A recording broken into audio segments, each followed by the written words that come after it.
नमस्कार, मैं जयकृति योगी आप सभी दर्शकों का अन्नदाता कार्यक्रम में स्वागत करती हूं। किसान हमारे देश के अन्नदाता हैं और वे ही हमारे देश के भाग्य विधाता हैं। ऐसे ही भारतीय किसानों को खेतीबाड़ी से जुड़ी हुई बहुत सी नई लाभकारी जानकारियां देने के लिए हर रोज सुबह हम आपके साथ आते हैं। तो चलिए कार्यक्रम शुरू करने से पहले देखते हैं क्या है आज के अन्नदाता में। किसान भाइयों, हम जानते हैं कि हमारे उपयोग हेतु जल की मात्रा सीमित है और उसमें से भी कई क्षेत्रों में जल काफी प्रदूषित है, जिसका सिंचाई या अन्य कार्यों में प्रयोग करने पर हानि हो सकता है। इसलिए जल की जांच करवाना बेहद जरूरी हो जाता है। तो सिंचाई जल की जांच कहां से कराएं और इसके क्या फायदे हैं, इसके लिए देखिए ये खास रिपोर्ट। आप लोग सब्जी का उत्पादन करते हैं, अनाज का उत्पादन करते हैं, दलहन, तिलहन, धान, सारी चीजों का। आजकल एक सामान्य बात हो गई है, बाजार में लोगों को डर लगता है कि हमारी सब्जी में जो तत्व होना चाहिए वो ना होकर और कहीं अन्य दूसरे तत्व तो उसमें प्रवेश नहीं कर गए, जिसमें मुख्य रूप से पानी शामिल है। कहीं हम बहुत ही ज़्यादा प्रदूषित पानी का उपयोग कर अपनी खेती में सब्जी और फसलों का उत्पादन तो नहीं कर रहे हैं। सवाल ये उठता है कि कहीं ये पानी प्रदूषित हो जाता है, जिसमें लेड की मात्रा आ जाती है, कैडमियम की मात्रा आ जाती है, जिंक होता है, मरकरी आ जाता है, तरह तरह के आयरन भी एकत्रित हो जाता है, उसमें मैंगनीज जमा हो जाता है, जिंक जो हमारे पौधे में आके प्रवेश कर जाता है। बहुत जगह आर्सेनिक की मात्रा बढ़ती जा रही है। अब हम क्या करें, कैसे पहचानेंगे? एक तरफ साफ पानी दिखता है, दूसरी तरफ हमको गंदे पानी में तो हम 10 तरह से विचार कर सकते हैं कि हाँ ये हमारा पानी पॉल्यूटेड होगा। कैसे मालूम पड़ेगा कि हमारा पानी प्रदूषित है या उस फसल के लिए अच्छा है कि नहीं है? आइए हम इस पर चर्चा करते हैं।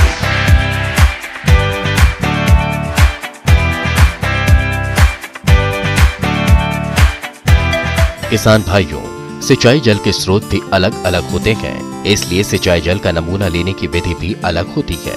अगर जल का नमूना सही तरीके से नहीं लिया गया तो जल शुद्धता जांच के नतीजे गलत हो सकते हैं। इसलिए जल का नमूना लेते समय क्या सावधानी रखनी चाहिए, आइए जानते हैं।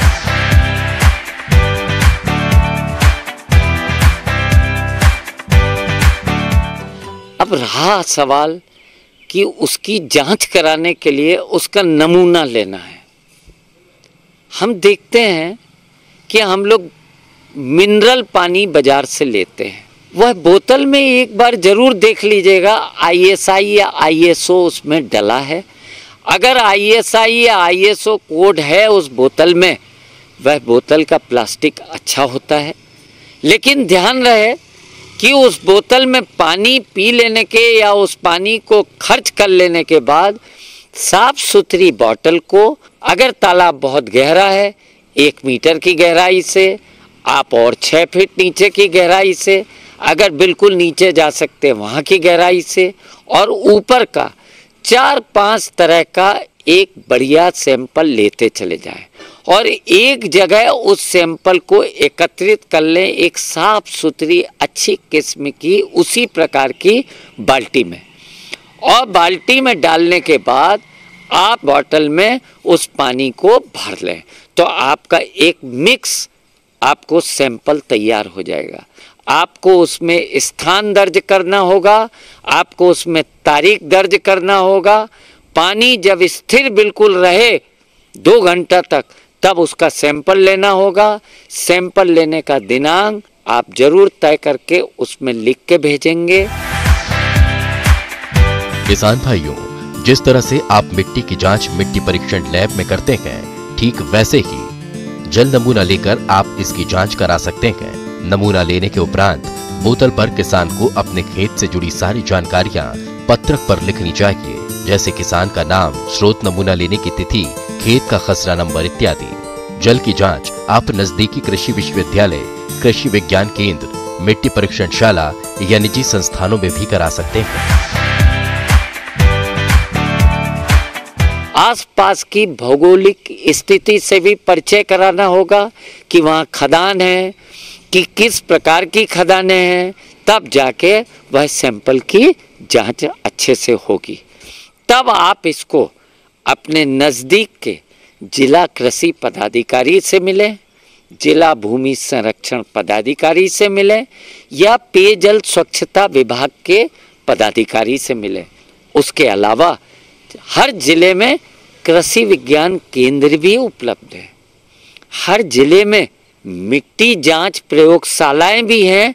अगर वहाँ जल की क्वालिटी भी टेस्ट कर दें, अगर उनके पास संसाधन मौजूद होंगे वो भी टेस्ट कर देंगे। पॉल्यूशन कंट्रोल बोर्ड में अगर ज़्यादा आपको ऐसा लगता है कि हमारा पानी बहुत महकता है और बहुत ज़्यादा इसमें शिकायतों का डर रहता है कि शिकायत आ रही है इस पानी में, तो पॉल्यूशन कंट्रोल बोर्ड में भी आप जाके इस पे अपनी बात रख सकते हैं। वे अवश्य कुछ न कुछ आपको मदद करेंगे ताकि आपका पानी अच्छा हो जाए। किसान भाइयों, अभी तक आपने खेती से जुड़ी हुई कुछ उपयोगी जानकारियां देखी। अब लेते हैं एक छोटा सा ब्रेक, जल्द ही लौटेंगे और कार्यक्रम में आगे भी हैं खेती बाड़ी से जुड़ी महत्वपूर्ण जानकारियां, तो बने रहिए हमारे साथ। ब्रेक के बाद आप सभी दर्शकों का अन्नदाता में स्वागत है। चलिए अब रुक करते हैं अगली कड़ी की ओर। हमारे राज्य में खरीफ मौसम में धान की खेती बांसवाड़ा, बूंदी, हनुमानगढ़, डूंगरपुर, उदयपुर में मुख्य रूप से की जाती है। और हमारे जो किसान भाई धान की खेती करना चाहते हैं उनके लिए वर्तमान समय धान की नर्सरी डालने के लिए उपयुक्त चल रहा है। तो आप स्वस्थ पौध प्राप्त करने के लिए धान की नर्सरी किस तरह से डालें और नर्सरी डालते समय कौन कौन सी बातों को ध्यान में रखें, इसके लिए देखिए ये खास रिपोर्ट। किसान भाइयों, जैसा कि हम लोग जानते हैं कि धान की खेती मुख्यतः खरीफ मौसम में की जाती है, जहाँ एक तरफ रबी फसल की कटाई के समय कोविड-19 महामारी का प्रकोप रहा, वहीं दूसरी तरफ असामयिक बारिश के कारण रबी फसल को जो हानि हुई है उसका ध्यान में रखते हुए खरीफ मौसम में धान की बुआई के लिए योजनाबद्ध तरीके से खेती करने की आवश्यकता है। विभिन्न प्रकार की वैरायटियाँ उपजाई जाती हैं जो कि जलवायु पे आधारित है। यदि आप धान की 1 एकड़ की रोपाई करने जा रहे हैं तो उसके लिए महीन धान की 12 किलोग्राम, मध्यम धान हेतु 14 किलोग्राम और मोटे धान हेतु 16 किलोग्राम तथा संकर धान की 2 से 3 किलोग्राम की प्रति एकड़ बीज की आवश्यकता होती है। किसान भाइयों, इसके साथ साथ अगर हम धान के बीजों को 10% नमक के घोल में उपचारित करेंगे तो हल्के व अस्वस्थ बीज ऊपर आ जाएंगे, जिसको छानकर आप अलग कर लें। यह ध्यान रखें कि जो बीज बो रहे हैं उनकी न्यूनतम अंकुरण क्षमता 80% रहनी चाहिए। धान के बीज को रात भर भिगोकर 24 से 36 घंटे जूट के बोरे में ढककर छाया में रख दें ताकि बीज अंकुरित हो जाएं। जैसा कि बीज जनित बीमारियों के उपचार के लिए हम लोग बेविस्टिन से या कार्बेंडाजिम से बीज का ट्रीटमेंट कर सकते हैं।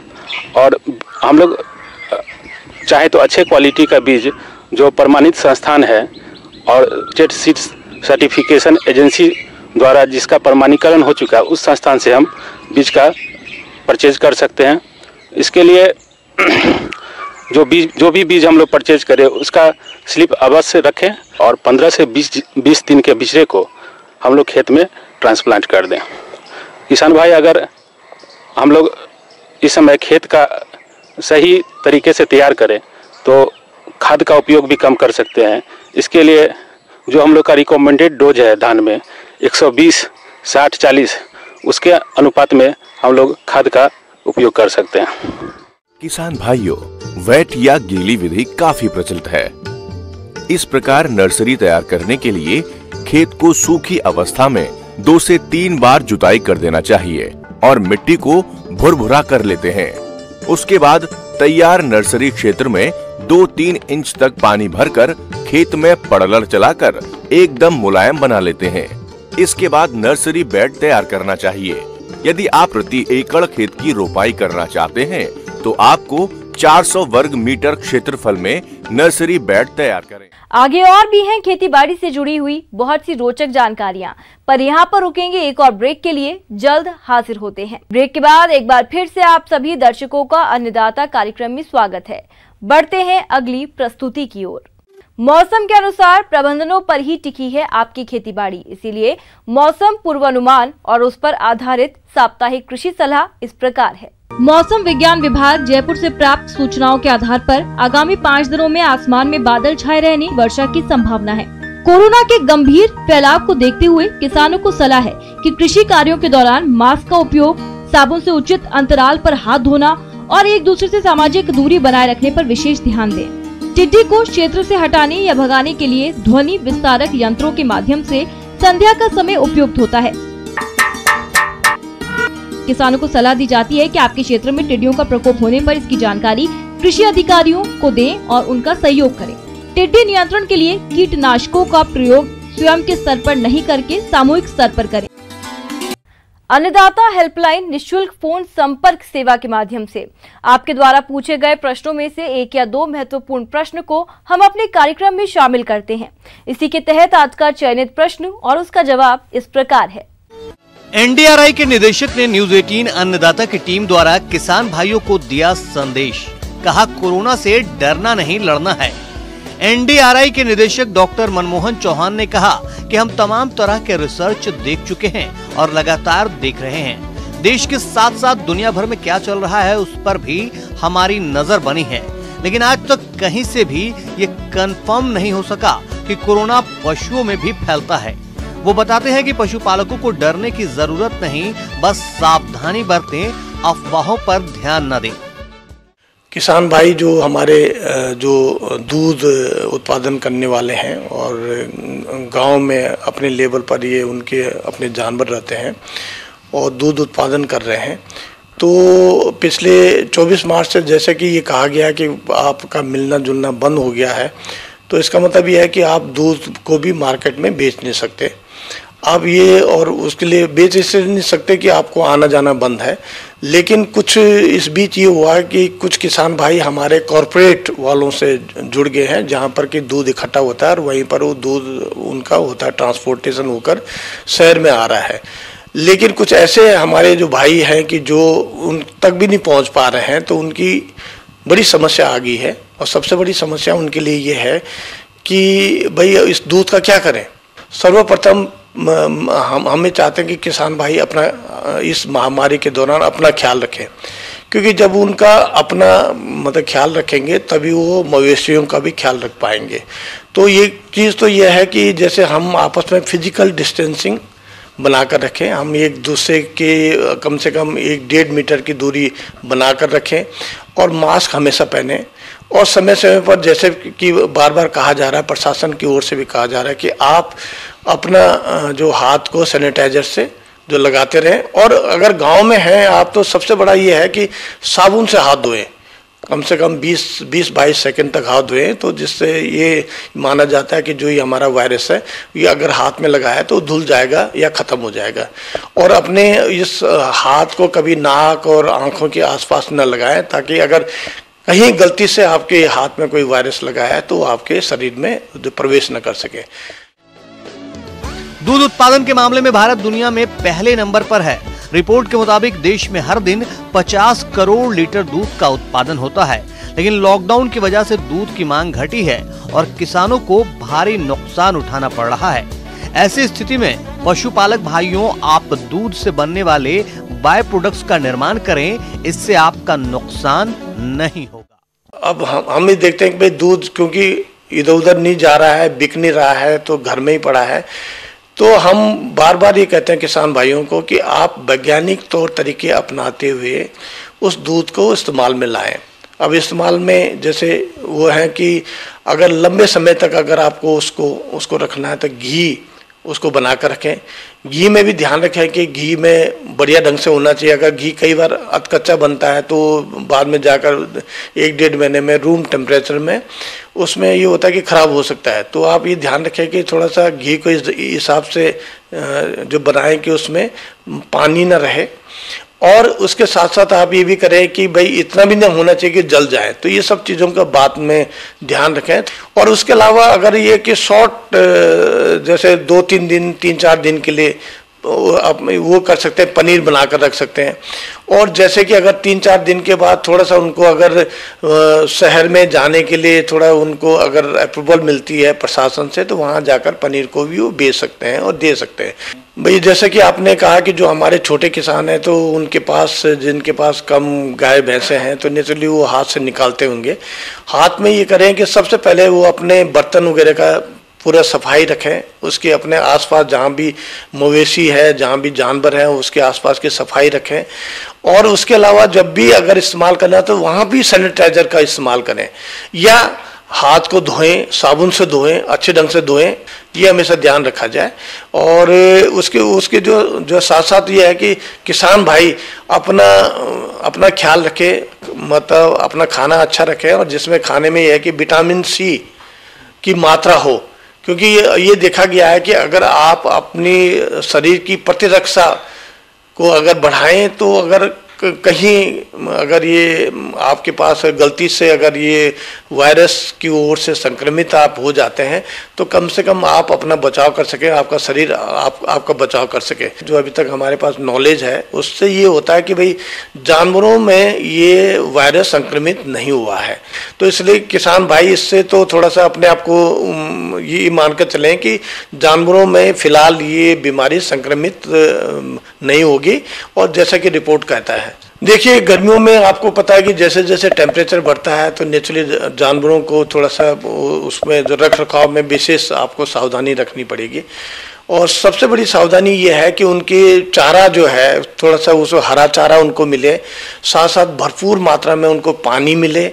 और पानी के अलावा अगर हो सके तो 50 ग्राम से 60 ग्राम के आसपास, एक मुट्ठी भर जिसे बोलते हैं, मिनरल मिक्सचर उसको दें।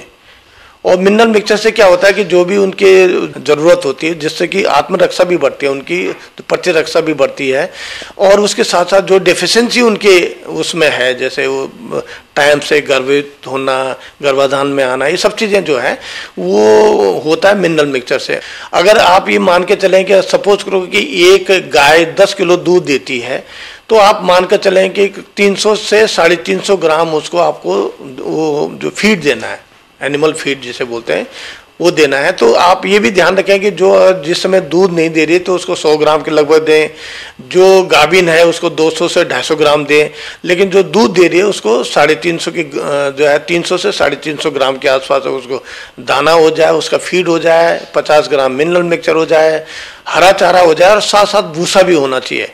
ये भी ध्यान रखें कि भूसा का भी होना बहुत जरूरी है, ताकि अगर बैलेंस जिसे बोलते हैं ना आहार उनको मिलना चाहिए। और उससे क्या होता है कि गर्मी में वो अपने आप को, ये गर्म जो वातावरण में वो अपने आप को अच्छे ढंग से रख सकते हैं। पानी की मात्रा भरपूर रखें। जो हमारे जो पशुपालक हैं, हम यही कहेंगे कि जो ये महामारी है, हमें लगता है कि ये आगे तक चलेगी, क्योंकि इसी के साथ साथ हमें आगे भी बढ़ना होगा और अपना भी ख्याल रखना होगा, अपने मवेशियों का, अपने पशुओं का भी ख्याल रखना पड़ेगा। आइए अब एक नजर डालते हैं राज्य के कुछ चुनी हुई मंडियों के प्रमुख फसलों के बाजार भाव पर।